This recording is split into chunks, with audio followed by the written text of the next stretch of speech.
Hello दोस्तों, आप सभी का स्वागत है अपने यूट्यूब चैनल पे। दोस्तों, सीटेट ईवीएस 500 प्रश्नों की श्रृंखला का यह दूसरा वीडियो है।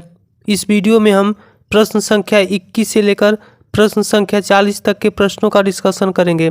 यदि वीडियो पसंद आए तो मेरे चैनल को लाइक, शेयर और सब्सक्राइब कीजिएगा। 21वां प्रश्न है, प्राथमिक स्तर पर पर्यावरण अध्ययन की प्रकृति है। ऑप्शन है अनुपूरक, ऑप्शन बी है एकल विषय, ऑप्शन सी है एकीकृत या ऑप्शन डी है पाठ्यपुस्तक आधारित। तो इस प्रश्न का उत्तर होगा प्राथमिक स्तर पर पर्यावरण अध्ययन की प्रकृति एकीकृत है, क्योंकि प्राथमिक स्तर पर पर्यावरण अध्ययन का एक ही पुस्तक चलता है। अगला प्रश्न है, हमारे देश में एक ऐसा क्षेत्र है जो ऊंचा, सूखा और समतल है और ठंडे रेगिस्तान के नाम से जाना जाता है। ऑप्शन है जम्मू और कश्मीर, ऑप्शन बी है लेह और लद्दाख, ऑप्शन सी है हिमाचल प्रदेश या ऑप्शन डी है मेघालय। तो इस प्रश्न का उत्तर होगा ऑप्शन बी लेह और लद्दाख। लेह लद्दाख में चांगपा जनजाति द्वारा याक के बालों की पट्टी से टेंट बनते हैं, जिसे रैबो कहते हैं। अगला प्रश्न है, निम्न में से कौन प्राथमिक स्तर पर पर्यावरण अध्ययन के पाठ्यक्रम का विषय है? ऑप्शन है परिवार और दोस्त, ऑप्शन बी है परिवहन के साधन, ऑप्शन सी है। इस प्रश्न का उत्तर होगा ऑप्शन ए परिवार और मित्र। ईबीएस में कुल 6 थीम है, जिनके नाम है क्रमशः भोजन, पानी, आवास, यात्रा, परिवार और दोस्त, और छठा है हम चीजें कैसे बनाते हैं और करते हैं।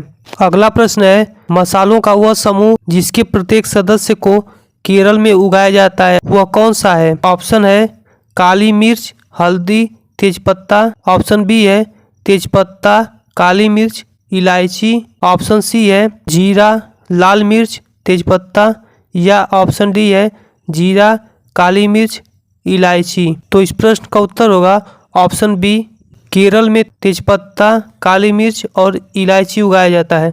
इलायची को मसालों की रानी कहा जाता है और केरल को मसालों का उद्यान कहा जाता है। अगला प्रश्न है, नीचे दिए गए उन तीनों राज्यों के समूह को चुनिए जिनके सभी राज्यों के समुद्र तट अरब सागर पर स्थित हैं। सीटेट में यह बार बार पूछा जाता है कि अरब सागर और बंगाल की खाड़ी से सटे हुए राज्यों को।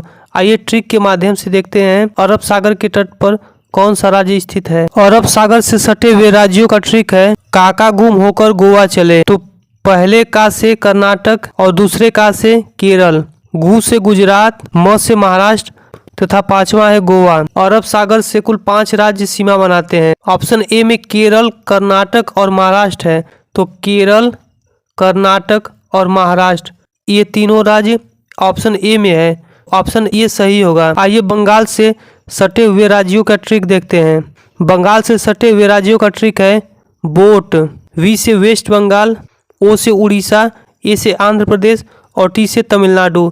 बंगाल की खाड़ी से कुल मिलाकर 4 राज्य सीमा बनाते हैं। अगला प्रश्न है, मधुमक्खी पालन की प्रक्रिया शुरू करने का सर्वोत्तम समय कौन सा है? ऑप्शन है अक्टूबर से दिसंबर, ऑप्शन बी है जुलाई से सितंबर, ऑप्शन सी है अप्रैल से अगस्त, ऑप्शन डी है जनवरी से मार्च। तो इस प्रश्न का उत्तर होगा ऑप्शन ए अक्टूबर से दिसंबर मधुमक्खी पालन करने के लिए सर्वोत्तम समय है। पर्यावरण अध्ययन में गृह अभिन्यास का उद्देश्य है। ऑप्शन है पुनरावृत्ति एवं सुदृढ़ीकरण, ऑप्शन बी है घर पर समय का सदुपयोग, ऑप्शन सी है विद्यालय में सीखी संकल्पना में दक्षता या ऑप्शन डी है सीखने का विस्तार। प्रश्न का उत्तर ऑप्शन डी होगा। पर्यावरण अध्ययन में गृह अभिन्यास का उद्देश्य सीखने का विस्तार करना है। अगला प्रश्न है, हमारे देश में नीचे दिए गए किन 2 राज्यों के लोगों का सर्वप्रिय भोजन इडली, बड़ा डोसा, सांभर, नारियल की चटनी है? ऑप्शन है तेलंगाना और गुजरात, ऑप्शन बी है उड़ीसा और आंध्र प्रदेश, ऑप्शन सी है तमिलनाडु और आंध्र प्रदेश, ऑप्शन डी है गोवा और केरल। इस प्रश्न का उत्तर होगा ऑप्शन सी तमिलनाडु और आंध्र प्रदेश। दक्षिण भारत के लोग चावल, इडली, डोसा और सांभर नारियल की चटनी के साथ खाते हैं, जबकि गोवा के लोग नारियल के तेल में बनी मछली खाते हैं, केरल के लोग टेपियोका खाते हैं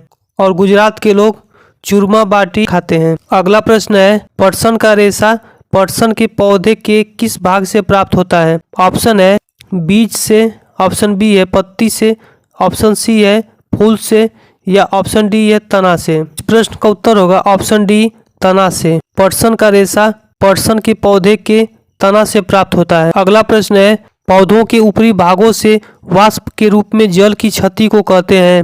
ऑप्शन है प्रकाश संश्लेषण, ऑप्शन बी है वृद्धि, ऑप्शन सी है श्वसन, ऑप्शन डी है वाष्पोत्सर्जन। तो इस प्रश्न का उत्तर होगा ऑप्शन डी वाष्पोत्सर्जन। अगला प्रश्न है, निम्नलिखित में से कौन सा परजीवी पौधा है? ऑप्शन है पीपल, ऑप्शन बी है अमरबेल, ऑप्शन सी है अंगूर, या ऑप्शन डी है मनी प्लांट। इस प्रश्न का उत्तर ऑप्शन बी होगा अमरबेल। अमरबेल पौधा परजीवी पौधा है। परजीवी पौधा उसे कहते हैं जो भोजन के लिए किसी दूसरे पर निर्भर हो, उसे परजीवी पौधा कहते हैं। पीपल, अंगूर और मनी प्लांट ये पौधे प्रकाश संश्लेषण से अपना भोजन प्राप्त करते हैं। अगला प्रश्न है, निम्नलिखित में से कौन सा वर्तमान पर्यावरण अध्ययन पाठ्यपुस्तक के मुख्य थीमों में से एक नहीं है? ऑप्शन है आवास, ऑप्शन बी है हम चीजें कैसे बनाते हैं, ऑप्शन सी है काम और खेल, ऑप्शन डी है भोजन। वर्तमान में पर्यावरण अध्ययन को 6 थीमों में बांटा गया है। पहला है परिवार एवं मित्र, दूसरा है भोजन, तीसरा है पानी, चौथा है आवास, पांचवा है यात्रा, छठा है हम चीजें कैसे बनाते हैं। इस प्रश्न का उत्तर ऑप्शन सी होगा। अगला प्रश्न है, सर्दियों में दादी अक्सर किसके घोल से त्वचा को रूखेपन से बचाने के लिए क्या उपयोग करती हैं? ऑप्शन ए है गुलाब और आसूत जल, ऑप्शन बी है गुलाब जल, ग्लिसरीन और नींबू रस, ऑप्शन सी है नींबू का रस और दूध, ऑप्शन डी है गुलाब जल और सिरका। तो इस प्रश्न का उत्तर ऑप्शन बी होगा। गुलाब जल, ग्लिसरीन और नींबू का प्रयोग करके दादी सर्दियों में त्वचा को रूखेपन से बचाती है। अगला प्रश्न है, मलयालम में माँ की बहन को क्या कहा जाता है? ऑप्शन ए है बलियाम्मा, ऑप्शन बी है अमुम्मा, ऑप्शन सी है थम्मा, ऑप्शन डी है दीदू। तो इस प्रश्न का उत्तर होगा ऑप्शन ए।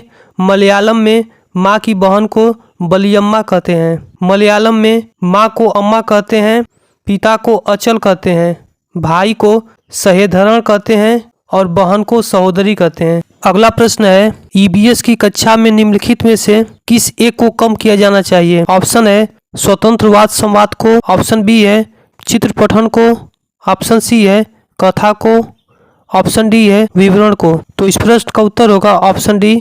ईबीएस के कक्षा में विवरण को कम करना चाहिए। विवरण का तात्पर्य होता है किसी बात को कथन के रूप में वर्णन करना, और ईबीएस की कक्षा में बच्चों को बेहतर सीखने में रुचि बनाने के लिए विषय को परिभाषा के बजाय कहानी के माध्यम से समझाना चाहिए। अगला प्रश्न है, निम्न में से कौन सा मिजोरम का सबसे प्राचीन नृत्य रूप है? ऑप्शन है सत्रिया, ऑप्शन बी है रौफ, ऑप्शन सी है चेराव, ऑप्शन डी है गरबा। इस प्रश्न का उत्तर होगा ऑप्शन सी चेराव नृत्य। सत्रिया नृत्य असम का लोकप्रिय शास्त्रीय नृत्य है। रौफ जम्मू कश्मीर का लोक नृत्य है। गरबा गुजरात का लोक नृत्य है। अगला प्रश्न है, संसार की 5वीं और भारत की पहली ऐसी महिला जिन्होंने माउंट एवरेस्ट की चोटी पर कदम रखा, उनका नाम है? ऑप्शन है बछेंद्री पाल, ऑप्शन बी है सुनीता विलियम्स, ऑप्शन सी है कर्णम मल्लेश्वरी, ऑप्शन डी है संतोष यादव। इस प्रश्न का उत्तर होगा ऑप्शन ए बछेंद्री पाल। बछेंद्री पाल उत्तराखंड के गढ़वाल जिले की टिकरी गांव की रहने वाली थी। बछेंद्री पाल ने 23 मई 1984 को माउंट एवरेस्ट पर चढ़ने वाली पहली भारतीय व विश्व की 5वीं महिला बनी। माउंट एवरेस्ट की ऊंचाई 8,848 मीटर है। माउंट एवरेस्ट को नेपाल में सागर माथा के नाम से भी जाना जाता है। अगला प्रश्न है, पौधे विषय के मुद्दे बच्चों के लिए सार्थक हो सकते हैं यदि बच्चों को थीम आधारित वर्कशीट दिया जाए। ऑप्शन बी है क्षेत्र भ्रमण मुद्दे के इर्द गिर्द आयोजित की जाए, ऑप्शन सी है शिक्षकों द्वारा प्रदर्शन दिया जाए, ऑप्शन डी है आमंत्रित व्याख्यानों के बाद सामूहिक कार्यों का आयोजन किया जाए। इस प्रश्न का उत्तर होगा ऑप्शन बी क्षेत्र भ्रमण मुद्दे के इर्द गिर्द आयोजित की जाए। अगला प्रश्न है, निम्नलिखित में से क्या ईबीएस के अधिगम में प्रक्रिया कौशल को चिन्हित करता है? ऑप्शन है वर्गीकरण, ऑप्शन बी है वर्णन, ऑप्शन सी है कथन, या ऑप्शन डी है स्मरण। इस प्रश्न का उत्तर होगा ऑप्शन ए वर्गीकरण। इस वीडियो का अंतिम प्रश्न है, टेपियोका का दूसरा नाम है? ऑप्शन है मूली, ऑप्शन बी है कप्पा, ऑप्शन सी है अदरक, ऑप्शन डी है शकरकंद। तो इस प्रश्न का उत्तर होगा ऑप्शन बी, टेपियोका का दूसरा नाम कप्पा है। मलयालम के लोग टेपियोका को कप्पा बोलते हैं, जबकि टेपियोका केरल का प्रमुख भोजन है। टेपियोका को साबूनदाना भी कहा जाता है। मिलते हैं अगली वीडियो में, तब तक के लिए धन्यवाद।